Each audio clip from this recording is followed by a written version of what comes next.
Welcome to BioBits and Bytes, your go-to deep dive for unpacking complex scientific breakthroughs and making them crystal clear. Have you ever wondered why drug discovery takes so long and costs so much? It's a huge challenge. Right, we're talking, what, a decade? Sometimes 15 years? Easily. And billions of dollars. With a pretty high risk of failure at the end of it all. Exactly. But imagine if we could speed that up, like by orders of magnitude, designing life-saving medicines much, much faster. That's the dream, isn't it? Well, today we're diving into how cutting-edge AI, specifically things like large language models, LLMs, and even the really mind-bending world of quantum computing, how they're transforming chemistry and drug discovery. Yeah. Think of it like equipping a super scientist with an army of hyper-intelligent digital assistants, each one specializing in a crucial part of that whole molecular puzzle. That's a great question. Let's break it down, because we really are talking about a significant paradigm shift here. A whole new way of doing things. Absolutely. Moving from those traditional, often really laborious methods, lots of trial and error. Right. Pipettes and test tubes. Exactly. To highly automated, AI-driven approaches. So our mission today is to sort of extract the most important nuggets of knowledge from recent research. We want to show you how these LLMs and quantum technologies are being leveraged, the incredible potential they hold, and also, crucially, the very real challenges they still face in this fascinating chemical space. Yeah. Because it's not magic. Right. Got to keep it real. Yeah. We'll explore everything from how these models, understand molecules, which is a whole thing in itself. How do they even do that? We'll get there. To how they're literally designing new drugs and even automating entire lab processes. It's pretty wild. Okay, let's unpack this AI revolution first. Large language models, LLMs, in a nutshell. Right. If you think about how our brains process a long sentence, like remembering the beginning while you're reading the end, that's kind of what early neural networks tried to do. Yeah, things like recurrent neural networks or RNNs. Exactly. They aim to process sequences, like translating a paragraph, maybe, by holding on to some kind of memory of the words that came before. That was the idea. Keep track of context. But they struggled, right? Especially with really long sentences. They really did. It's like trying to remember the very first word of a novel after you've just read the last chapter. It's almost impossible. Precisely. Those older networks would often forget or distort information from earlier in the sequence. Issues like vanishing or exploding gradients, technically speaking. Okay. Which basically just means the signal, the information, got lost or messed up over long distances, making that long-range understanding a huge problem. So they couldn't really connect the dots across a long piece of text. Not effectively, no. Despite their initial promise, RNNs just couldn't manage those complex long-range dependencies consistently. Using information from way back in the sequence. That was tough for them. Okay, here's where it gets really interesting, though. Enter the transformer architecture. Yes. The game changer. This model, wasn't it introduced back in 2017 in that famous paper, Attention is All You Need? That's the one. Vaswani and colleagues. It completely revolutionized tasks involving sequences. It's a powerful, deep neural network, right? Huge number of parameters, and it's pretty much become the dominant force now, hasn't it? Absolutely. And mostly because of one groundbreaking feature, attention. Attention. Okay, what does that actually mean in this context? What's fascinating here is how this attention mechanism works. It's not just a concept, it's a practical method. It lets the model instantly spot the most relevant parts of the input, no matter where they are in the sequence. Instantly, so it doesn't have to read word by word. Effectively, yes. It assigns these importance weights.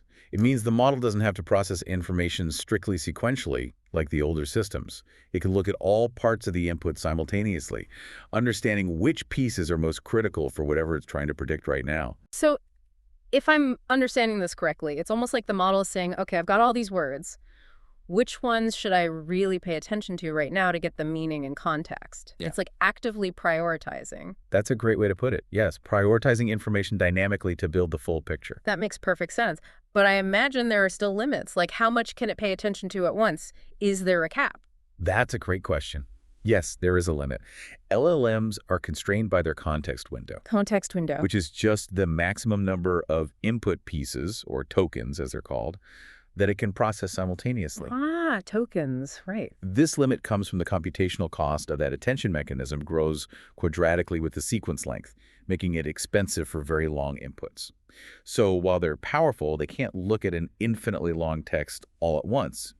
This can impact coherence in, say, super long documents or really complex extended conversations. Okay, that makes sense. There's always a trade-off. And before the attention happens, you mentioned tokens. The text needs to be converted first. Yes, exactly. Before any of that attention magic can happen, the natural language text needs to be converted into a format the model understands. This process is called tokenization. Tokenization, breaking it down. Right. The text is split into numerical tokens. These are just integers, basically, each representing a fragment of the sequence. Could be a word, part of a word, punctuation. It depends on the scheme used. Okay. Then, each of these tokens is converted into a vector. This step is called input embedding. Embedding, putting it into a mathematical space. Precisely. These vectors are learned representations. They place tokens in this continuous space based on their semantic relationships. So similar words end up closer together. This helps the model grasp similarities, which the attention mechanism then refines further. Got it. So tokenization first, then embedding. What else? One more crucial piece, positional encoding. Positional encoding. Why is that needed if attention can look everywhere at once? Great question. Because transformers process all the tokens simultaneously, unlike RNNs, which went step by step, they don't have an inherent sense of order. Positional encoding adds information about the position of each token in the sequence. Ah, so it knows cat sat on mat is different from mat sat on cat. Exactly. It's like adding a unique location tag or timestamp to each word. It makes sure the model doesn't scramble the meaning by mixing up the sequence. It can be done using fixed mathematical functions like sines and cosines, or it can even be learned during training. Okay, so it's mapping the words like a GPS. That makes sure it understands the sequence. And with that foundation, tokens, embeddings, position, where do we go next in the model structure? Right, so the typical transformer is built around two main modules, the encoder and the decoder. Encoder and decoder, like a translation system. Kind of, yeah. The encoder's job is to understand the input. It takes that input sequence already tokenized, embedded, and positionally encoded and processes it through multiple stacked layers. Stacked layers, getting deeper understanding. Exactly. Each layer builds on the output of the previous one. Within each encoder layer, there's a self-attention mechanism. This is where the model calculates attention between all tokens in the input sequence to figure out how they relate to each other. Okay, so it's building a rich representation of the input. Precisely. It also includes things like normalization and residual connections, essentially bypasses to help information flow smoothly and prevent problems like vanishing gradients, even in deep networks. Each layer usually finishes with a standard feed-forward neural network. Okay, so the encoder deeply comprehends the input. What about the decoder then? The decoder works closely with the encoder, but its job is to generate the output sequence. Let's say the translated sentence or the answer to a question. So it creates the new stuff. Right. It typically does this autoregressively. Autoregressively, meaning? Meaning it generates the output one token at a time, and each new token prediction depends on the tokens it has generated previously. Ah, okay. Step-by-step generation. Yes. A critical feature inside the decoder is masked self-attention. The masking part is important. It prevents the decoder from looking ahead of future tokens in the output sequence it hasn't generated yet. It can only attend to the current and previous tokens. So it can't treat by seeing the future. Exactly. It also uses another type of attention called encoder-decoder attention. This lets the decoder focus on the relevant parts of the original input sequence, processed by the encoder, to guide its generation. Make sure the output is relevant and coherent with the input. Right, connecting the output back to the input. And then the final layer of the decoder usually uses a softmax function to output probabilities for all possible next tokens in the vocabulary. The token with the highest probability is typically chosen. Okay, so it builds the output one piece at a time, always looking back at what it just generated and the original input context. That makes a lot of sense. And this whole complex architecture, how do these models actually get trained? What's the LLM life cycle? That's right. It's a multi-phase process. It usually starts with self-supervised pre-training. Self-supervised, meaning it learns on its own. Essentially, yes.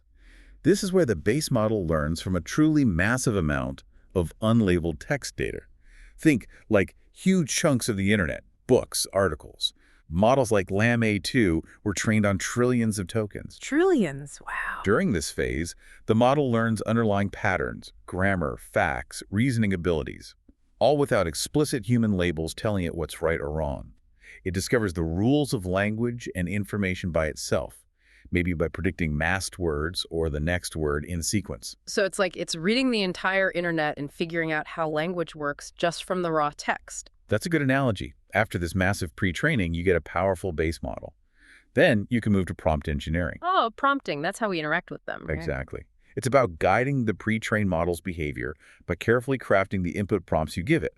You assume the model learned the necessary domain knowledge during pre-training. But it's tricky, isn't it? Sometimes changing one word makes a big difference. Very sensitive, yes.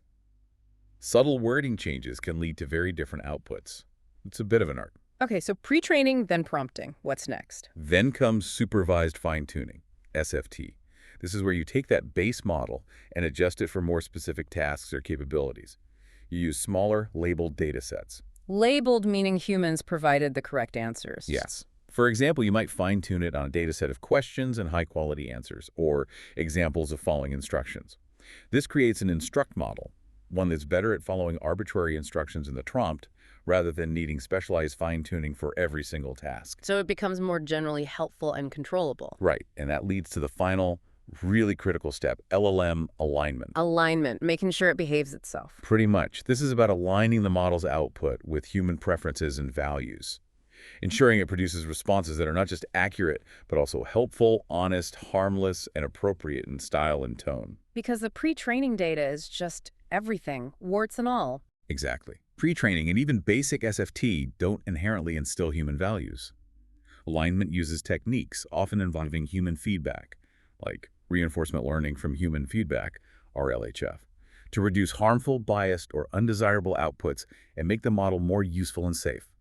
What do you think? This alignment phase, it really sounds like it's trying to instill a kind of common sense or maybe ethical guardrails into these incredibly powerful models beyond just raw accuracy. Is that a fair way to put it? That's an excellent way to frame it, yes. It's moving beyond just being correct in a factual sense to being responsible, helpful, and aligned with human intentions. Which seems absolutely paramount, especially when these models start getting used in sensitive areas like healthcare or, well, drug discovery. Couldn't agree more. Ensuring that raw intelligence is guided by human values is crucial. Okay. And this whole evolution, it's led to different flavors of LLMs, right? Not just the original encoder-decoder. That's right. Well, the initial transformer was encoder-decoder. Researchers realized the individual components could be powerful on their own. So you got encoder-only models, like BERT. Exactly. BERT is a prime example. Encoder-only models are great at understanding context and relationships within a given piece of text. They build rich representations. So they excel at tasks like text classification, sentiment analysis, named entity recognition, understanding tasks. And the other side, decoder-only, like GPT. Yes. Models like the GPT series are decoder-only. They excel at generating new text. They predict the next token based on the preceding sequence. Perfect for tasks like text completion, summarization, in a generative way, translation, and dialogue. And sometimes they combine them again, right? Didn't you mention BART earlier? Good catch. Yes. Models like BART are essentially hybrids. They use a BERT-like encoder, good at understanding corrupted input, and a GPT-like decoder, good at generating clean output. BART was pre-trained by corrupting text in various ways and then training the model to reconstruct the original text. Makes it very versatile. Interesting. And the trend now seems to be models that can do lots of different things. Absolutely. We're seeing the rise of multitask and multimodal models. Multitask, meaning one model does translation, summarization, Q&A, everything. Pretty much, yes. Using the same underlying model, often just guided by the prompt. It enhances versatility and efficiency. You don't need a separate model for every single task. And multimodal. That means handling more than just text. Exactly. Models that can process multiple types of input, like text and images. For instance, some LLMs can look at a picture of a chart or a table in a scientific paper and accurately extract the data from it. Wow, that's incredibly useful for researchers wading through papers. It really is. It opens up a lot of possibilities for data extraction, understanding complex, mixed format information. Okay, so that gives us a solid grasp of LLMs. Now let's bridge this to chemistry. How do these models, designed for language, handle molecules? That seems like a totally different language. It absolutely is. Zooming out a bit, for LLMs to speak chemistry, molecules somehow need to be converted into a language they understand, a format they can process numerically. Right. Like translating a complex 3D structure or a chemical formula into a sequence of letters or numbers. That's the core idea. Think of it like that translation. Molecules can be described in so many ways: 2D diagrams, 3D coordinates, lists of properties, systematic names. So how are chemists actually doing this translation for LLMs? The most common approach right now involves string-based representations, turning the molecule into a line of text. Like a chemical sentence. Exactly. Examples include IUPAC names, those long systematic chemical names you sometimes see. Oh yeah, those are mouthfuls. They are. More commonly used in ML are things like SMILES. That stands for Simplified Molecular Input Line Entry System. It represents a molecule's structure as a single string of characters. Smiles. Okay. Are there others? Yes, variations exist. SMILES itself can sometimes have issues like the same molecule can have multiple valid SMILE strings, or a generated string might not even represent a valid molecule. Yeah. So people developed alternatives like deep SMILES or selfies, which stands for self-referencing embedded strings. Selfies are designed to guarantee that any generated string corresponds to a syntactically valid chemical structure. Ah, so Selfies tries to fix that validity problem. It does, yeah. Though SMILES is still very widely used. There's also INCHI, the International Chemical Identifier, another standardized string format. These are all ways to give the LLM that sentence about a molecule. That sounds like a really fundamental challenge, making sure the model's grammar for molecules is as robust as its grammar for English or French. Getting that representation right seems key. It absolutely is. And this brings us straight to a crucial point we touched on earlier: data quantity versus quality in the chemical domain. Right, you said LLMs for language are trained on trillions of tokens. How does chemistry compare? It's orders of magnitude smaller. Even the largest chemical training data sets, which often include hypothetical or calculated structures, might amount to billions of tokens. Right. Still huge, but significantly less than general language data. And if you only count molecules we know actually exist, ones that have been made in a lab. Then the number drops even further. The amount of high-quality, experimentally verified chemical data is much, much smaller. So this raises that important question again: is just throwing more data at it the answer in chemistry? Or is the type of data more critical? It seems quality might trump quantity here. Some key research, like work by Segler and colleagues, show that even a relatively small but very high-quality human-curated dataset, in their case from the Reexes database, was sufficient to achieve state-of-the-art results in retrosynthesis prediction. Retrosynthesis, predicting how to make a molecule. Yes, working backwards from the target to the starting materials. Their point was that the limiting factor is often the lack of high-quality data, not just the sheer lack of data overall. So a smaller, cleaner data set was better than a huge, messy one for that specific task. It suggests that yes, and we're seeing efforts focused on this. For example, the mole instructions dataset provides about 2 million instructions related to biomolecules and proteins. It prioritizes quality, selectively built from multiple sources with rigorous checks. Quality over quantity. It seems to be a key theme for AI in chemistry. The focus needs to shift towards curating higher quality, experimentally grounded datasets to really push these models forward in a meaningful way. You need data grounded in real molecular structures and interactions. That makes intuitive sense for something as precise as chemistry. Okay, so we have these models, we're working on getting better data.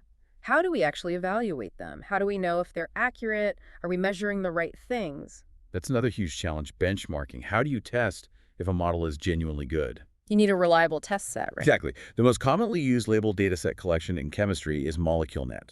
It bundles various datasets for different property prediction tasks. But you mentioned issues with it earlier. Yes, experts like Pat Walters have pointed out significant limitations. MoleculeNet datasets are relatively small, they contain errors and inconsistencies, and critically, the tasks they measure often lack direct relevance to many real-world chemistry problems, especially in drug discovery. So getting a high score on a MoleculeNet task doesn't automatically mean the model is useful for finding new drugs. Not necessarily. As Walters puts it, we need a large public effort that will generate high-quality data. Getting really good at predicting, say, log P, a measure of solubility on a benchmark, might not directly translate to designing drugs with better bioavailability in humans. The link isn't always direct. We need benchmarks that reflect the actual goals of drug discovery. Precisely.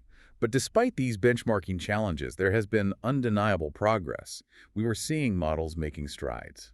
Like what? What are some examples? Well, take MTLBERT.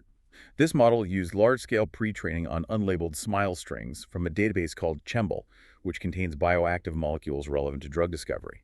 They then used multitask learning to fine-tune it for various prediction tasks, including ones from MoleculeNet and others focused on drug-target interactions or ADMET properties, absorption, distribution, metabolism, excretion, toxicity. So pre-training on relevant chemical data helped. Yes, it improved performance and, importantly, also seemed to enhance the interpretability of the model's predictions. Interpretability. Understanding why it made a prediction. We'll come back to that. What else? There's Cellformer, which we mentioned uses the selfies representation, is pre-trained on drug-like compounds and then fine-tuned for diverse property predictions, achieving results that were comparable or even better than other models on various MoleculeNet tasks like predicting blood-brain barrier penetration, BBBP, or toxicity, TOX21. So using that safer selfies representation worked well. It seems so. Then you have models specifically designed for generating new molecules. Not just predicting properties, but creating new chemical structures. Exactly. Models like Taiga and ColdGPT, these are often decoder-only models. They typically work by mapping smile strings to a vector space, a kind of molecular fingerprint, and then using autoregressive mechanisms, often combined with reinforcement learning techniques like the reinforce algorithm, to generate new smile strings that correspond to molecules with targeted attributes. So you can say, design me a molecule that has high QED, quantitative estimate of drug likeness, and inhibits this specific protein. That's the goal. Taiga, for example, demonstrated generating molecules optimized for QED, or for specific biological activities like inhibiting the BACE protein relevant to Alzheimer's, or showing anti-cancer properties. That's moving much closer to actual drug design. It is. And very recently, we've seen approaches like Lasmol. This leverages powerful pre-existing LLMs like Galactica, Llama 2, or Mistral models trained on massive general datasets. Using the giants. Yes, but crucially, it uses parameter-efficient fine-tuning techniques, or PFT, like LoRa. PEFT, making it cheaper to adapt big models. Exactly. PFT allows researchers to fine-tune these enormous models for specific chemical tasks using far fewer computational resources and much less specialized data than training from scratch. And Lasmol achieves state-of-the-art results on property prediction benchmarks like MoleculeNet using this approach. So you have the power of the giant pre-trained model, but tailored efficiently for chemistry. That's clever. It really shows the potential of adapting these powerful foundational models to the unique language and challenges of chemistry. Okay, so prediction and generation are advancing. Now, once you have a promising molecule candidate, the next massive hurdle is often figuring out how to actually make it. Synthesis. You mentioned this is traditionally a huge bottleneck. A massive one. Predicting how to synthesize a complex molecule, especially natural products, can take chemists years of effort. And how are LLMs helping here? You mentioned the encoder-decoder architecture earlier. Yes, that structure is exceptionally well suited for synthesis prediction. Think of it like translation again. You're translating one sequence, like the target product molecule, into another sequence, the starting materials or reaction steps. So it can predict reactants from products or products from reactant? Both. We talk about forward synthesis predicting the products, given the reactants and conditions, and retrosynthesis prediction, predicting the precursor materials needed to make a target molecule. And retrosynthesis is working backwards. Exactly. It was formalized conceptually by E.J. Corey back in the 80s, who won a Nobel Prize for it. It's generally more common in planning complex syntheses. You break the target down into smaller, simpler, ideally commercially available fragments, step by step. The goal is usually the route with the highest yield and lowest cost. How complex can traditional synthesis get? Can you give an example? Oh, incredibly complex. Take a natural product like discodernolide, which has anti-cancer properties.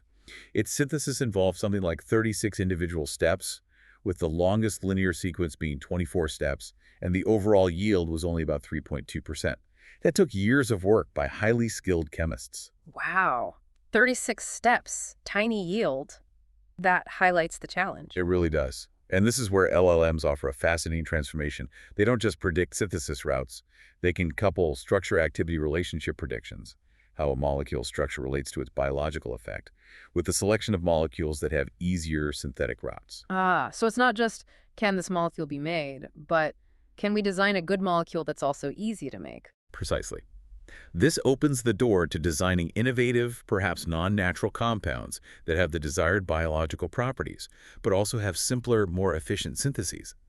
The LLM can predict the optimal synthesis path, considering yield, cost, step count, and guide the design towards molecules that are synthetically accessible from the get-go. That's a huge leap. It's integrating design and synthesis planning. It is. And the field has evolved quickly here, too.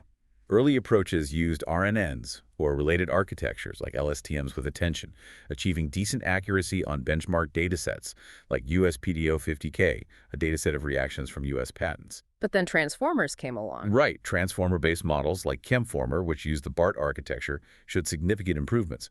A key finding was the crucial importance of pre-training on large amounts of chemical reaction data. This pre-training made the models much more efficient and effective. So pre-training on reactions helps predict reactions.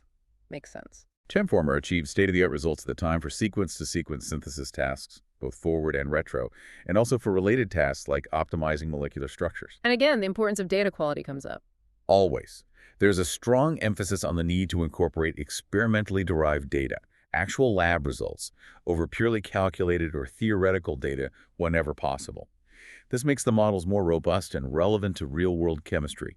Continuously curating new, high-quality reaction data sets is vital. So lots of different LLMs are now tackling synthesis and related chemical tasks. Absolutely. If you look at recent reviews, you'll see a whole zoo of models names like BioT5 plus ES, Reaction T5, MolT5, Text2Mol, Molecular Transformer applying encoder-decoder or other transformer architectures, to molecule captioning, generation, property prediction, reaction prediction, retrosynthesis, chemical Q&A, and more. The field is buzzing. Okay, moving beyond molecules and reactions themselves, what about the source of all this information? Scientific papers. Manually extracting data from millions of papers is, well, impossible for humans. It's incredibly time-consuming and labor-intensive, yeah. A huge bottleneck in consolidating scientific knowledge. How are LLMs changing that? Can they act as scientific data miners? Definitely. This is where tasks like named entity recognition, NER, and relation extraction, RE, become really powerful in the hands of LLMs. NER and RE, remind me what those are. NER is about identifying specific entities mentioned in text, things like chemical names, protein names, diseases, experimental parameters, materials, etc. Finding the key nouns, basically. Kind of, yes. And RE is about identifying the relationships between those entities. For example, finding sentences that state compound X inhibits protein Y, or material Z has a band gap of 2 eV. Okay, so finding the facts and connections. Exactly. LLMs, especially large ones, are proving remarkably adept at these tasks. They can process vast amounts of unstructured scientific text from papers, patents, reports, and automatically convert it into structured data like tables or knowledge graphs that can be easily queried and analyzed. So they can read the paper and fill out a spreadsheet automatically. That's a good way to think about it. Some research groups, like Guo et al., have worked on automating data extraction, using tools like ChemData Extractor alongside in-house LLM-based tools. And are they actually good at it? Better than older methods? In many cases, yes, strikingly so. For example, Wang et al. Showed that GPT-4, even without specific training data for the task, achieved almost 88% accuracy in extracting band gap information from material science text, compared to just 51% for a traditional tool like ChemData Extractor. Wow, nearly 90% accuracy out of the box. That's impressive. It is. And remember, the multimodal models we mentioned. LLMs with image input capabilities have shown they can accurately extract data directly from tables presented as images within papers. That bypasses needing the raw data tables. That's huge. It really helps capture information that might otherwise be locked away in figures. So for this kind of extraction, is bigger always better? Does GPT-4 always win? Surprisingly, not necessarily. We touched on this briefly before. In some NER and R studies focusing on chemical literature, researchers found that a smaller, 345 million parameter model often outperformed a larger 1.2 billion parameter model, particularly when the smaller model used a domain-specific vocabulary. Interesting. So specialized knowledge sometimes beats raw size. It suggests that for certain highly specialized scientific domains, targeted domain-specific training or vocabulary might be more critical for accuracy than just scaling up the model size. Fine-tuning matters, and that leads us naturally to the impact of domain-specific models in the broader biomedical field. Right. Models trained specifically on medical or biological text. Exactly. Models like BioBert, BlueBert, and PubMedBert really highlight this. They were pre-trained on large biomedical corpora, like PubMed abstracts or clinical notes from MEMIC3. And this specialized pre-training makes a difference. A significant difference. They consistently outperform general-purpose LLMs on a wide range of biomedical NLP tasks, like medical question answering, identifying clinical entities, or classifying biomedical texts. The domain knowledge baked in during pre-training is key. So, specializing the training data leads to models that are much better at understanding the specific language and nuances of science and medicine. Precisely. And this specialization is crucial for applications like evidence generation. Evidence generation, like Yeah. finding proof for treatments. Sort of. Think about systematic reviews or meta-analyses in medicine. Traditionally, researchers manually sift through thousands, maybe tens of thousands, of published studies to find relevant evidence. It takes months. Yeah, a huge undertaking. LLMs can automate large parts of this. Models like GPT-4 have been used to rapidly screen literature, extract key data points like patient outcomes or dosages, summarize findings, and even assess the quality of studies, potentially reducing the time needed from months to weeks or even days.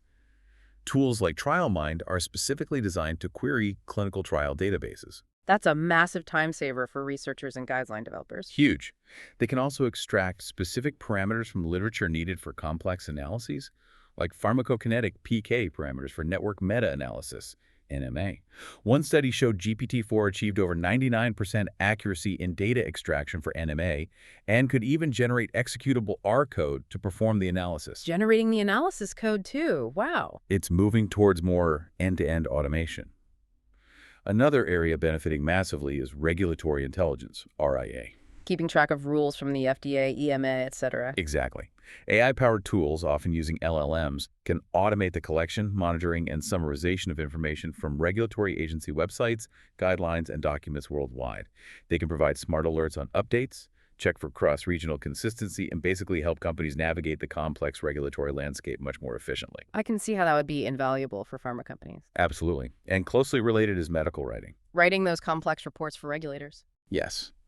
AI tools, like a system called Regain, are being developed to streamline the generation of complex data-intensive documents like clinical study reports, CSRs, or regulatory submission dossier. They can extract information from clinical databases, summarize statistical findings, and generate sections of these documents in a structured, compliant format, significantly reducing manual effort and ensuring consistency. So AI is helping write these critical documents? That's wild. Well, it's streamlining the generation by extracting, summarizing, and formatting, ensuring compliance. Think of it as a very advanced, data-aware writing assistant. It's not writing them from scratch unsupervised, but it's a powerful aid. Got it. And for these generation tasks, you need specific types of LLMs, right? Yes. This is where decoder models really shine. Unlike encoder-only models, which are great for extraction and understanding, decoder models like GPT, Llama, Darwin, Honeybee, PMC, Llama excel at generating new, coherent text. So they can write summaries, answer questions in prose, classify things by generating the label. Exactly. This generative capability is crucial for providing contextual answers, writing reports, or engaging in dialogue in scientific fields. Can you give examples of decoder models focused on science? Sure. Darwin was a Llama 7B model, fine-tuned specifically on general and scientific Q&A datasets. Honeybee was another fine-tuned Llama model focused on material science, though its generalizability was noted as limited. A really interesting one is PMC Llama. PMC like PubMed Central. Exactly. It was developed by pre-training LMA2 further on a massive corpus of 4.8 million academic papers and 30,000 textbooks from PubMed Central. Then it was refined with medical Q&A data. So deeply steeped in scientific literature. Did it work well? Remarkably well. Despite being much smaller, for G 10x smaller than some competitors, PMC Llama outperformed the base Llama A2 model and even ChatGPT on several biomedical question-answering benchmarks. Wow. That really underscores the power of domain-specific pre-training again. Focused expertise can beat sheer size. It strongly suggests that yes, tailoring the training data creates highly capable specialized models. Okay. This is fascinating. We've seen LLMs predicting, generating, mining data, even helping write reports.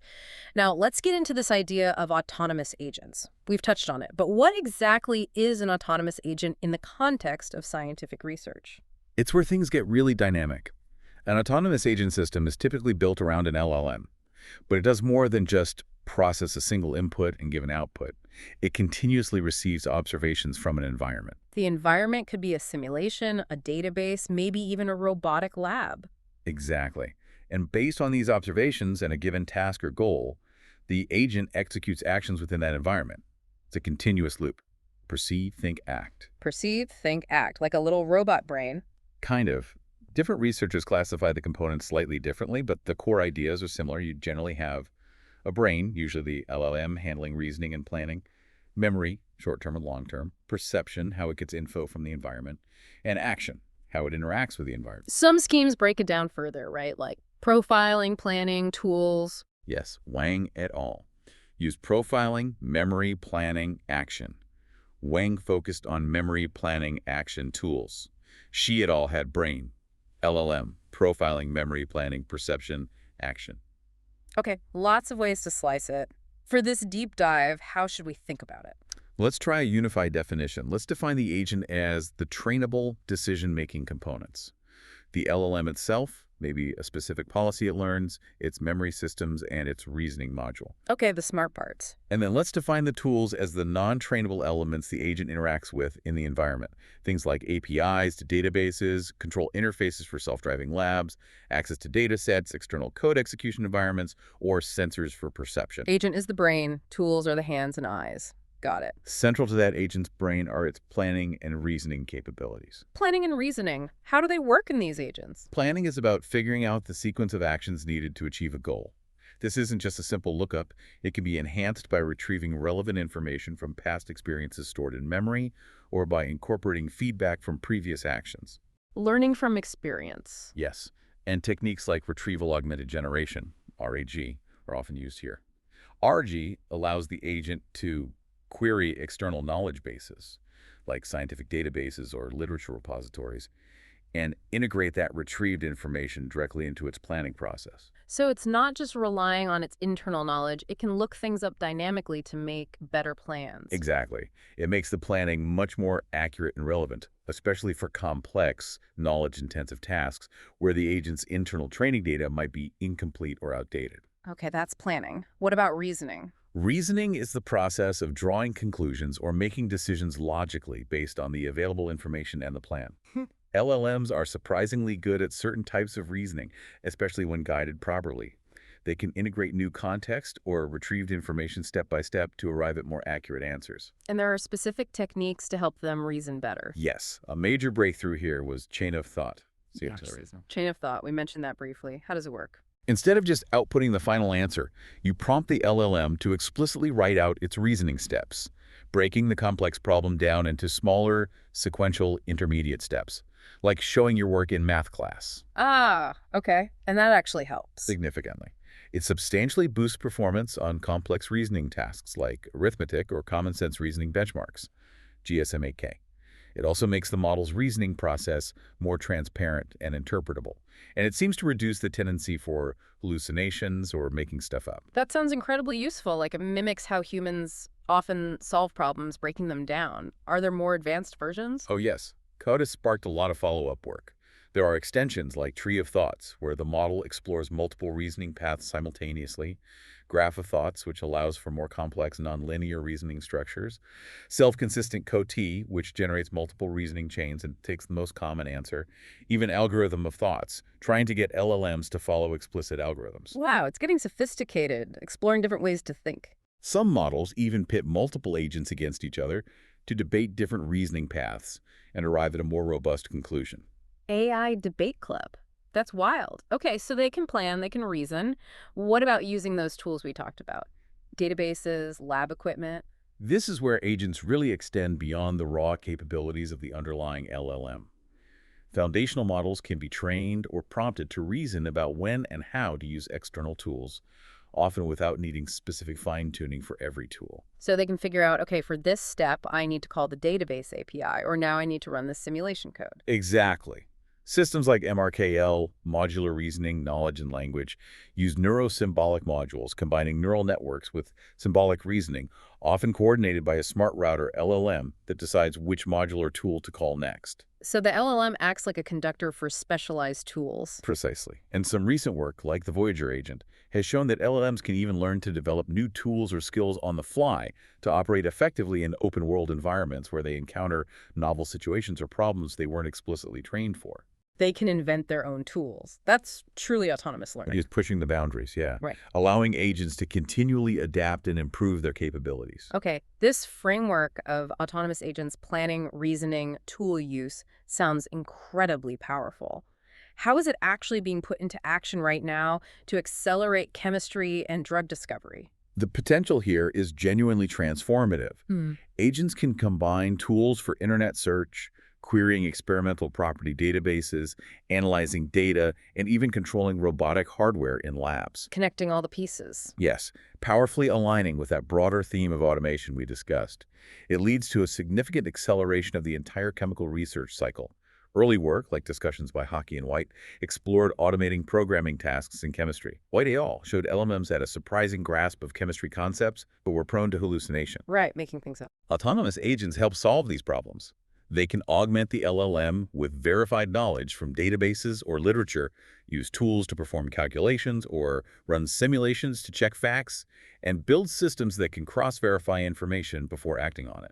So the agent structure adds layers of fact-checking and grounding. Exactly. And we're seeing concrete examples emerge. Take paper QA. Paper QA sounds like it answers questions about papers. Precisely. It's a robust agent designed to retrieve relevant scientific papers from online databases like PubMed or Arcache, reason about their content, synthesize information from multiple sources, and answer user questions, citing its sources. Citing sources is key. Absolutely. It adapts retrieval algorithms like RAG with inner loops. If it determines it doesn't have enough information from the first batch of papers, it can iteratively search for more evidence before providing an answer. This significantly reduces the risk of generating plausible-sounding but incorrect information, which is a major concern with standalone LLMs. That's a critical application for researchers getting reliable answers from the literature quickly. But what about automating the actual wet lab work, the experiments? That's happening too. Ruan et al. Developed a multi-agent system they called LLMRDF, which stands for Large Language Models-Based Reaction Development Framework. Okay, what did it do? It's designed to automate the entire experimental workflow for developing a chemical reaction. It consists of 6 specialized agents: a literature scouter, an experiment designer, a hardware executor to control lab robotics, a spectrum analyzer to interpret experimental data, a separation instructor, and a result interpreter. 6 agents working together like a research team? Pretty much. They demonstrated it by automating the process for a known copper tempo catalyzed reaction. The system searched literature, designed experiments to optimize conditions, controlled the robotic platform to run the reactions, analyzed the results, and figured out purification. And the result? They achieved an 86% yield with over 98% purity, fully automated, a complete lights-out automation of reaction development. That's incredible. A fully automated synthesis lab run by AI agents. I can imagine chemists breathing a sigh of relief. What about the computational side of chemistry? Cheminformatics. There are agents for that too. For instance, Cactus, which stands for Chemistry Agent Connecting Tool Usage to Science. Cactusa. Cactus is designed to assist scientists by automating common cheminformatics tasks. Things like predicting molecular properties, calculating descriptors, searching chemical databases. But importantly, it keeps a human in the loop for the overall molecular discovery process. So it's an assistant, not a full replacement. In this case, yes. They tested various LLMs and found that open-source models like Gemma 7b and Mistral 7b performed surprisingly well. And crucially, they found that prompt alignment, adding specific domain knowledge or instructions into the prompt given to the agent, significantly improved its accuracy on tasks like predicting drug likeness, for example, from 60% to much higher. So again, tailoring the prompt, giving it the right context, really unlocks the agent's potential in a specialized domain like chemistry. It seems to be a recurring and important theme. Context is king. And beyond just executing tasks, can these agents help with the more creative upstream part of science, like coming up with research questions in the first place? Absolutely. That's another exciting frontier. Wang et al. Developed a framework called Simon Scientific Inspiration Machines, optimized for novelty. Simon, generating novel ideas. Yes. It uses LLMs to generate potentially novel scientific ideas or hypotheses, but critically, it grounds them in the existing scientific literature. It then iteratively refines these ideas, checking them against prior work to enhance their novelty. So it's not just random brainstorming, it's informed brainstorming. Exactly. And building on that, Liu et al. Developed CoQuest, a system that partially automates the brainstorming process for new research questions using a human-computer interface. CoQuest, how does that work? They explored 2 main strategies: a breadth-first approach, where the agent helps generate multiple different research questions simultaneously, giving the human user more control, and a depth-first approach, where the agent generates questions sequentially, building on keywords or concepts from the previously generated questions. Which worked better? Interestingly, users preferred the breadth-first approach for control and trustworthiness. But the depth-first approach, because it could introduce new keywords and pivot the direction, was often perceived as leading to more novel and surprising research ideas. Fascinating trade-off between control and serendipity. It really is. It shows these agents can potentially augment the creative process of scientific discovery itself. This is truly profound. It's like having an AI collaborator, not just for running experiments, but for the thinking and ideation part, too. To really bring this home, let's revisit that scenario you painted earlier, the two groups of PhD students. Right. The traditional group versus the AI-equipped group. The traditional group spends maybe years. Manual literature searches, countless trial and error experiments, slow iteration towards a complex synthesis goal. A familiar story for many researchers. Now, the other chemist, they use chemistry-specific LLMs for initial simulations, evaluating properties, predicting reaction outcomes, rapid hypothesis testing. Cutting down the guesswork dramatically. They oversee the workflow, use their chemical intuition to guide the AI, dismiss dead ends, focus on promising routes. They use paper QA to instantly check reaction mechanisms against the literature. Verification and grounding. This AI-driven planning lets them design maybe just 3 highly targeted experiments to validate key predictions.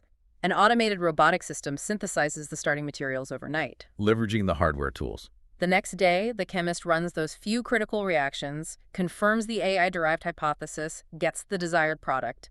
The whole process from problem to validated synthesis takes maybe 1 week. 1 week versus potentially years. It's a stark contrast. It vividly illustrates the transformative acceleration possible with these integrated AI and automation tools. It really does. And building directly on that vision of integration and acceleration, you mentioned farm agents. Tell us more about that. It sounded like a big step. It is potentially a very big step. Farm Agents is a novel multi-agent system specifically designed to tackle the entire small molecule drug discovery pipeline. It's inspired by software engineering systems like MetaGPT, which use a role-based strategy to structure complex tasks. So assigning specific jobs to different agents. Exactly. Farm Agents decomposes the incredibly complex drug discovery workflow into 4 key stages, each handled by specialized agents: target discovery, lead identification, lead optimization, and preclinical evaluation. Like departments in a virtual pharma company. That's a perfect analogy. Each department or agent has clearly defined responsibilities.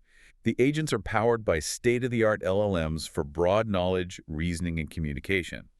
But crucially, they are augmented with specialized machine learning models and domain-specific computational tools for high-precision predictions. Why the mix? Why not just use the LLM? Because LLMs, while great at language and reasoning, still have limitations, particularly in areas like accurately understanding and predicting properties based on complex 3D molecular structures or performing highly quantitative predictions. The specialized ML models provide that needed precision. It's a hybrid approach leveraging the strengths of both. Okay, makes sense. Use the right tool for the job. How well did farm agents actually perform? The reported results are quite impressive. For target discovery, its module was tasked with identifying appropriate protein targets for a randomly chosen disease. Human experts confirmed that 16 out of the 18 targets it proposed were indeed appropriate. It uses sophisticated filtering strategies to ensure target diversity and relevance. That's a pretty good hit rate for finding starting points. What about designing the molecules themselves? For molecule generation and optimization, it demonstrated the ability to design compounds aiming for seemingly contradictory properties for the same target, like being both potent and highly selective, which is often a major challenge.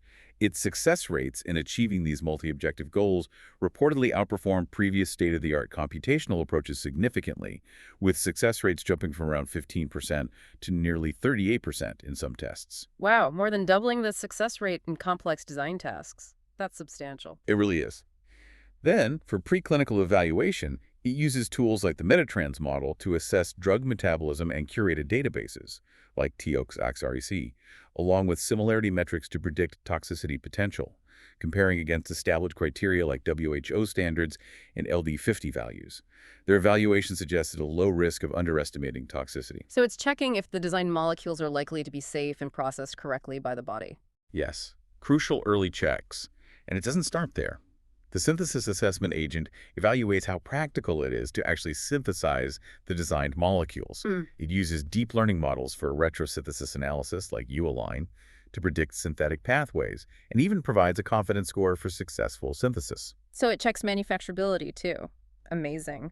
Is there a final gatekeeper? Yes, the report assessment agent. After all the other agents have done their work, this agent acts as a final binary classifier. It takes into account all the generated data efficacy, toxicity, synthesis complexity, and makes a judgment call. Does this molecule have sufficient potential to be recommended for further development towards clinical trials? Balancing all the factors. Right. The molecule might be super potent, but extremely toxic or impossible to synthesize affordably, so it gets rejected. It's about the overall profile. And you mentioned it learns, it gets better over time. That's another key aspect. Pharmagens exhibit self-evolving capabilities. It's designed to summarize and learn from its past experiences, successes, and failures to refine its internal processes and improve future outputs. They reported an increase in overall success rates from around 30% to 36% when this learning from prior experience was incorporated. So it's not static, it actually improves its own performance. And can you understand why it makes changes? Yes. Interpretability was designed in. The system provides rational justifications for the molecular modifications it proposes during optimization, explaining why it made certain changes to improve specific properties. So if I'm hearing this right, PharmAgents is essentially building a full virtual pharma company with different AI experts, each handling a specific stage. They all work together, they learn from their mistakes, and they explain their decisions. That sounds like a game changer. It absolutely does. If these results hold up and can be scaled, it represents a truly transformative step, a potential paradigm shift towards a more autonomous, efficient, and perhaps even more innovative virtual pharmaceutical enterprise. Incredible. Okay, we've seen the power of LLMs and autonomous agents horizontally speeding up the workflow. Now let's add that other dimension we mentioned, quantum computing. This promises a different kind of leap, right? More about raw computational power for specific hard problems. Yeah, exactly. While AI helps manage complexity and automate workflows, quantum computing offers the potential for exponential speedups on certain types of calculations that are simply intractable for even the most powerful classical supercomputers today. Let's pause and simplify that part again, because quantum can get confusing fast. We're used to classical computers using bits. They're either a 0 or a 1, like a light switch, on or off. Right, definite states. But quantum computers use qubits. And a qubit, it's like that light switch can be on, off, or both at the same time, or somewhere in between. That's superposition, right? That's a perfect analogy for superposition, yes. Yeah. A qubit can exist in a combination of both the 0 and 1 states simultaneously. And this is key. An n-qubit register can represent all 2n possible classical states at the same time. That's where the potential for exponential advantage comes from. 2 to the power of n that grows incredibly fast. Extremely fast. Just 300 qubits could represent more states than there are atoms in the observable universe. Mind-boggling. Okay, so superposition is one key idea. What else? Entanglement. This is another strange but powerful quantum phenomenon where 2 or more qubits become linked in such a way that they share the same fate no matter how far apart they are. Measuring the state of one instantly influences the state of the other. Einstein famously called it spooky action at a distance. Spooky indeed. And how do you control these qubits? Using quantum gates. These are the quantum analogs of classical logic gates, like AND or R0T. They are operations, usually represented by unitary transformations, that manipulate the state of 1 or more qubits, allowing you to perform computations and implement quantum algorithms. Okay, so superposition lets you explore many states at once. Entanglement links qubits, and gates let you manipulate them. How does this strange new world of computation connect to machine learning? It leads to the emerging field of quantum machine learning, QML. QML, taking ML concepts into the quantum realm. Essentially, yes. QML aims to leverage quantum phenomena to improve performance on machine learning tasks. Just like classical ML, it can be used to approximate functions, maybe predict chemical toxicity from molecular features using a quantum model, or learn complex data distributions to generate synthetic data, like creating novel virtual compounds with specific drug-like properties using a quantum generator. And how are people building these QML models? A lot of the current focus in the near term on what we call noisy intermediate-scale quantum NISQ devices is on variational quantum circuits, VQCs. QCs, what are those? They are quantum circuits that have parameters within them that can be learned or optimized. Think of them like a quantum neural network layer. You run the circuit, Measure the output, compare it to your desired outcome, and then use a classical computer to adjust the parameters in the VQC to try and get closer to the target on the next run. It's an iterative, hybrid quantum classical approach. Okay, so the quantum computer does part of the calculation, the classical computer helps optimize it. How do you get the classical data into the quantum circuit in the first place? Like molecular features. That's a crucial step called data encoding. You need to convert your classical data numbers, angles, features into quantum states. There are various methods. Like what? Basis encoding is simple, mapping classical bits directly to qubit states, 0 to 0, 1 to 1. Angle encoding uses classical values to control the rotation angles of quantum gates, like Rx or Ri gates, applied to qubits. Amplitude encoding is very efficient in terms of qubits. It can encode a complex vector of length n into just log n qubits by mapping the vector components to the amplitudes of the quantum state. Log n qubits. That sounds really efficient for large data sets. It can be, yes, though preparing such states can be challenging. But these encoding methods allow us to represent classical information within the quantum system so the QML model can process it. Okay, so with encoding and VQCs, what kinds of quantum ML models are being developed that are relevant to drug discovery? We're starting to see quantum versions or analogs of popular classical architectures.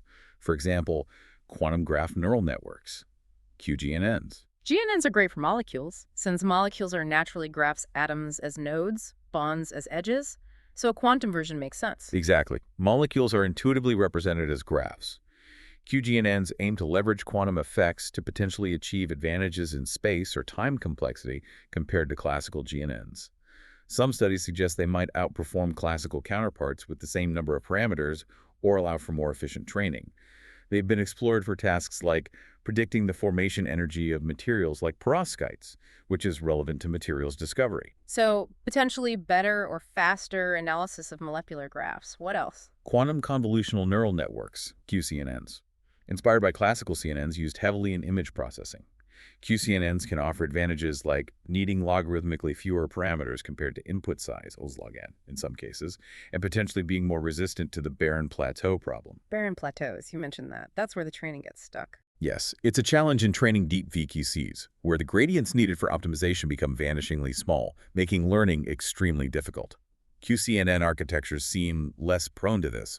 We're also seeing hybrid QCNNs, EQCNNs, combining quantum layers with classical CNN layers. Smaldone and Batista, for example, trained HQCNNs for drug toxicity prediction and theoretically showed potential for quadratic speedups in parts of the computation, like matrix multiplication. Interesting. Combining quantum and classical strengths, what about models that generate molecules? Yes, that's where quantum variational autoencoders, QVAEs, and quantum generative adversarial networks, QGNs, come in. Quantum JANs, like the AI artists, but quantum. Pretty much. They leverage quantum circuits, for example, within the generator or discriminator parts of the JAN framework.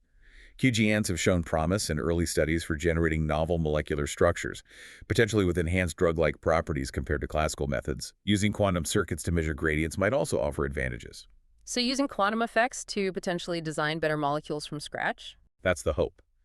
And finally, quantum transformers. This area is still very much in its infancy for chemistry and biology. Quantum attention. Potentially, yes. Classical transformers, as we discussed, are great for processing sequence data like smile strings. The self-attention mechanism is key. Future work might explore hybrid models, combining quantum components, perhaps for feature extraction or attention calculation, with classical transformer parts. The idea is that quantum processing might uncover deeper correlations or features in the chemical data that are inaccessible classically, leading to a richer understanding. So maybe a quantum boost to how we analyze molecular language. That's the potential. What's fascinating here overall is how these QML models are being specifically designed and explored to tackle core challenges in drug discovery, predicting properties, analyzing structures, generating novel compounds. And while it's early days, the potential for significant, even exponential advantages over classical methods in certain areas is what drives the excitement. That potential for exponential advantage is definitely captivating, and it explains the significant global investment we're seeing. You mentioned billions being poured in by governments in the US, China, Europe. Yes, the geopolitical race for quantum supremacy, or at least quantum advantage, is very real. Public funding is substantial. While private VC investment in quantum startups saw a bit of a dip recently, possibly due to broader economic factors and longer realization timelines. It's a long game. It is. But importantly, the underlying indicator of future innovation, quantum-related intellectual property like patents, has been increasing significantly over the past decade. The R&D is definitely happening. And within the biopharma industry itself, is there awareness? Are companies paying attention? Very much so. Surveys indicate that over 90% of biopharma stakeholders are aware of quantum computing's potential impact on their field. Around half claim to understand the key concepts. That's pretty high awareness. It is. And while maybe 44% are described as the early majority, kind of waiting for more concrete proof and use cases before jumping in, a significant chunk, around 30%, are identified as innovators or early adopters who are actively exploring or investing in quantum capabilities now. This suggests a clear trajectory towards adoption as the technology matures, and specific quantum hardware companies are making tangible progress. Definitely. Companies like IonQ recently announced their Tempo quantum computer achieved very high fidelity for its 2-qubit gates, 99.9% accuracy, which is crucial for running complex algorithms reliably. They've also partnered directly with AstraZeneca to establish an application development center focused on drug discovery and collaborated with NVIDIA and AWS to demonstrate significant speedups, like 20x, in molecular simulations using hybrid classical quantum approaches. So real partnerships and performance gains are happening. Yes. Quantinuum, formed from Honeywell Quantum Solutions and Cambridge Quantum, achieved a milestone with 12 logical qubits. Qubits with error correction built in on their system model H2, which is vital for fault-tolerant quantum computing. And companies like Quibit Pharmaceuticals in France are explicitly leveraging quantum computing techniques alongside AI for tasks like target characterization and molecular dynamics simulations, partnering with hardware providers like Taskwall to develop hybrid classical quantum models. It's not just about building the quantum computers themselves, though, is it? Simulating quantum algorithms on classical supercomputers is also important for development. Hugely important, because building large fault-tolerant quantum computers is still incredibly hard. Researchers rely heavily on classical simulations to design, test, and benchmark quantum algorithms and even explore the potential of future hardware. And there have been big advances in making these classical simulations faster and more scalable. How so? How are they speeding up quantum simulation? One major way is using GPU supercomputing. Graphics processing units, originally designed for gaming, turn out to be extremely well suited for the types of parallel matrix operations involved in simulating quantum states. Using GPUs can provide exponential speedups compared to traditional CPUs for simulating quantum algorithms, especially in the range of, say, 5 to 30 qubits. A single GPU can be hundreds of times faster than a CPU for certain quantum simulation tasks. Using gaming hardware for quantum research. Okay, what else? Techniques like gate fusion. This is a software optimization where you mathematically combine sequences of quantum gates into a single larger operation before applying it to the quantum state vector. This reduces the number of times you need to read and write data from memory, which is often the bottleneck, significantly speeding up the simulation, especially for circuits with many gates, like those used in chemistry simulations, e.g. simulating a molecule like ethylene using a UCCSD ansatz. Clever optimization. And what about simulating many quantum circuits at once? That's where parallelization comes in, often across multiple GPUs or compute nodes. NVIDIA, for instance, has developed libraries like cuQuantum, which includes tools like NVIDIA MQPU for efficiently executing many independent quantum circuits in parallel. This is useful for algorithms like the Hadamard test, which might be used in QML for tasks like drug toxicity prediction, and requires running independent circuits. So running lots of smaller quantum calculations simultaneously, what if you need to simulate one really big quantum system that doesn't fit in a single GPU's memory? That's where multi-GPU and multi-node scaling becomes essential. Libraries like NVIDIA MGPU allow distributing the massive state vector, the mathematical representation of the quantum state, across the combined memory of multiple GPUs within a server, or even across multiple servers connected by high-speed networking. So pooling resources to simulate bigger systems. Exactly. Simulating just 30 qubits requires about 8 GB of memory for the state vector, which fits on one GPU. But 40 qubits needs around 8.7 terabytes, way beyond a single machine. Multi-GPU, multi-node allows pushing those boundaries. Terabytes for 40 qubits. That really shows the exponential scaling. It does.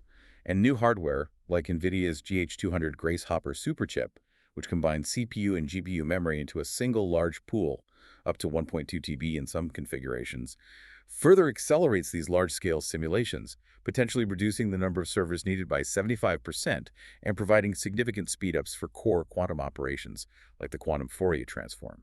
So hardware and software working together to push simulation capabilities. Are there alternatives to state vector simulation for very large numbers of qubits? Yes, tensor networks are another important simulation technique. They offer a different way to represent quantum states in circuits, often more efficiently for certain types of problems or circuits with specific structures, especially those with limited entanglement. They can represent large systems without necessarily storing the full exponential state vector, and they also support distribution across multiple nodes and GPUs. Okay, so a whole toolkit is developing for quantum simulation. But despite all this progress, we come back to the challenges. If we connect this to the bigger picture, it still sounds like the bottlenecks for quantum in drug discovery aren't just the hardware, but also the human factors in integration. What do you think? You're absolutely right. It's a multifaceted challenge. While the hardware and simulation tools are advancing rapidly, several significant hurdles remain for practical quantum computing in drug discovery. Like, what are the main roadblocks? Well, one huge one is talent acquisition and the learning curve. Quantum computing is complex and requires expertise spanning physics, computer science, and the application domain, in this case, chemistry and biology. Finding people with that cross-disciplinary skill set is really difficult. There's a significant educational gap to bridge. Need more quantum chemists. We do. Then there are the hardware limitations and data coherence issues. We're still in the NISQ era noisy intermediate scale quantum. Today's quantum computers have a limited number of qubits. The qubits are prone to errors, noise, due to interactions with the environment, and maintaining their delicate quantum state coherence for long enough to run complex algorithms is a major engineering challenge. So the hardware isn't perfect yet? Far from it. Error correction requires many physical qubits per logical qubit, and we're not there yet for large-scale fault-tolerant computation relevant to the toughest drug discovery problems. And you mentioned barren plateaus earlier as a QML problem. Yes, that's a significant algorithmic challenge. Yeah. As you make parameterized quantum circuits deeper or use more qubits, the landscape of possible solutions can become incredibly flat, meaning the gradients used for optimization become exponentially small. This makes it extremely hard to train the VQCs effectively. While strategies exist to try and avoid or mitigate barren plateaus, it remains a fundamental challenge for many QML approaches. Training gets stuck in a flat desert. A good analogy. Another related challenge is the cost of calculating quantum gradients. The standard method, called the parameter shift rule, often requires running the quantum circuit twice for each parameter you want to optimize. For a model with m parameters, that's 2m circuit executions just to get one gradient estimate, which can be very time-consuming and expensive on real quantum hardware. New methods are emerging, like work by Abbas et al., but gradient estimation is still a bottleneck. So even figuring out how to update the model is costly. It can be. And finally, zooming out again, there are regulatory hurdles. As AI and potentially quantum computing get integrated into healthcare applications like drug discovery, ensuring compliance across different international regulations becomes complex. Harmonizing standards for data privacy, like GDPR in Europe versus rules in Asia or North America, model validation, and ethical use will be essential, but challenging. So yeah, it's not just about building the quantum computer, it's the talent, the noise, the training algorithms, the regulations. A whole ecosystem needs to mature. Exactly. The bottleneck is indeed multifaceted, extending well beyond just the raw qubit count. Okay, that brings us to some overarching challenges that apply across both AI and quantum in this space and the future horizon. We keep coming back to data, don't we? It really is the foundation. So let's recap that challenge. Data quality and availability. We've seen that scaling model size, like in LLMs, and training data generally improves capabilities. But a recurring theme is that current AI models, especially in chemistry, suffer from a lack of large amounts of high-quality, experimentally validated data. It's perhaps the single biggest bottleneck holding back more rapid progress. We have two main types of data used: unlabeled data for pre-training. Like those SMILE strings or reaction databases. Right. And while using huge data sets of hypothetical or theoretical chemical data for pre-training can help models learn general chemical patterns, if this data isn't well grounded in real, experimentally verified chemical information, it can lead the model to develop a wrong prior belief, learning artifacts or biases from the simulation data that don't hold true in the real world. Learning the wrong rules because the training data wasn't quite right. Potentially, yes. Mm-hmm. Then there's the labeled data used for benchmarks, like MoleculeNet. Which we said has issues. Exactly. Experts have highlighted errors, inconsistencies, and sometimes a lack of direct relevance to real-world drug discovery goals within these common benchmarks. Yeah. Simply, Increasing accuracy on predicting, say, log p by another decimal point on a flawed benchmark doesn't necessarily mean we're making progress towards designing better drugs that work in patients. So chasing benchmark scores might be misleading if the benchmark isn't good.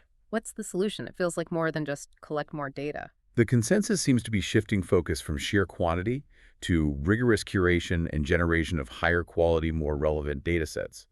We need data grounded in actual therapeutic assays, clinical outcomes, or robust experimental measurements. Quality over quantity again. Yes. Initiatives like the Therapeutic Common Data (TDC) Consortium are promising because they focus on aggregating and standardizing data sets directly relevant to therapeutic development, including data from actual assays.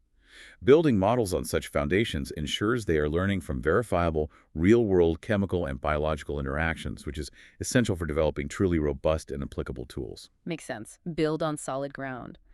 Now, another overarching challenge, especially as these models get more powerful and complex, model interpretability, the black box problem. Yes, this is huge. LLMs, deep neural networks, even some quantum models, are often incredibly complex, making it very difficult to understand how they arrive at a particular prediction or decision. Why did the model say this molecule will be active? Why did it suggest the synthesis route? We often don't know the internal reasoning. Exactly. And that lack of transparency can be a major barrier to trust and adoption, especially in high-stakes fields like medicine and chemistry, where understanding the why is often just as important, if not more important, than the prediction itself. But are we making progress? Can we peek inside the black box? We are. Innovative approaches are being developed. For LLMs in chemistry, researchers are finding ways to extract insights from the model's internal workings, like analyzing the multi-head attention mechanisms. Schwaller et al. Used attention weights to connect atoms in reactants to atoms in products, shedding light on reaction mechanisms. Schilter et al. Used attention to assign predicted HNMR peaks back to specific atoms in a molecule. So, using the model's own focus to understand its reasoning. Kind of, yes. Trying to map its internal representations back to chemically meaningful concepts. And because LLMs work with language, which is inherently interpretable to humans, another approach is to modify or prompt the models to explain their reasoning directly in natural language. Systems like Expert AI aim to do this, adjusting prompts to encourage explanatory outputs. Asking the model, why did you predict that? Essentially, yes. Building explainability into the model's interaction. This raises an important question, though. Why is interpretability so vital in chemistry and drug discovery? Is it just about trust or more than that? It's definitely about trust and validation, but it's more profound than that. It's not just about getting a good prediction. It's about understanding why the model made that prediction. This allows chemists to verify the model's reasoning against their own knowledge, catch potential errors or biases, and crucially, learn from the AI's insights. So the AI's explanation might reveal a pattern or correlation the human hadn't considered. Exactly. Interpretability enables a synergistic relationship. Chemists can gain new chemical intuition, refine their hypotheses, and design better experiments based on understanding the AI's perspective. It turns the AI from just a prediction tool into a genuine scientific collaborator. That's the key. It becomes a partnership, making both the AI and the human scientist better. It's not just getting an answer, but understanding how the answer was found. Couldn't said it better myself. Okay, so wrapping this all together, this has been a deep dive. Ultimately, what we're seeing is the convergence of incredibly powerful technologies. LLMs are mastering the language of chemistry, enabling prediction and generation. Autonomous agents are orchestrating complex workflows, automating tasks from data mining to lab experiments. Graph neural networks provide specialized tools for analyzing molecular structures, and quantum computing looms on the horizon, promising exponential speedups for the hardest simulation problems. It's a confluence of capabilities. And the overarching vision is that this convergence of AI and potentially quantum computing will fundamentally reshape drug discovery and materials science. The goal is to dramatically reduce that daunting $1 to $2 billion cost and the 10-15-year timeline associated with bringing a new drug to market. Making life-saving medicines faster, cheaper, and perhaps even designing molecules that were previously unimaginable. Ultimately, this deep dive shows us we're moving towards an era where these sophisticated computational tools will bridge the gap between raw scientific data and actionable, meaningful insights. They equip scientists with a far more comprehensive and powerful toolkit for tackling complex research challenges. It really feels like a new epoch in scientific discovery is dawning. It's no longer just about discovering drugs through laborious screening. It's about designing them with unprecedented precision, speed, and intelligence. So what does this all mean for you, the curious learner listening in? Consider this. If AI and quantum computing can accelerate something as complex as drug discovery to this degree, what other monumental scientific or engineering challenges, things currently deemed too slow, too expensive, too complex, could they revolutionize next? Good question. Material science for new energy solutions, designing catalysts for environmental cleanup, understanding complex biological systems like the brain. Exactly. What grand challenges, previously thought to be out of reach for decades, might now be solvable within years because of these advancements? That's the provocative thought to leave you with. The potential impact stretches far beyond just medicine. Thank you for joining again for this deep dive into the fascinating world of BioBits and Bytes. We hope you gained some valuable insights and are as excited as we are about the future unfolding at the intersection of AI, quantum, and science. It's certainly an exciting time to be watching this space. Until next time, keep exploring, keep questioning, and keep learning.